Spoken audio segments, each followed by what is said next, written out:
Pois é. Então, se a preta por aqui, as brancas podem capturar. Upsi. Aqui.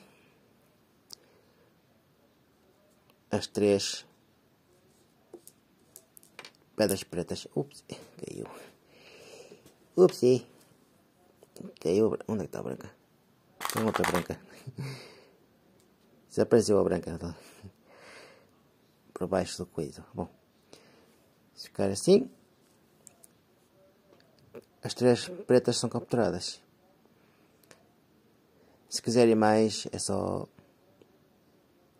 clicar em like e subscrever o meu canal, que eu às vezes faço vídeos a jogar este jogo e às vezes explico o que eu aprendi, não é?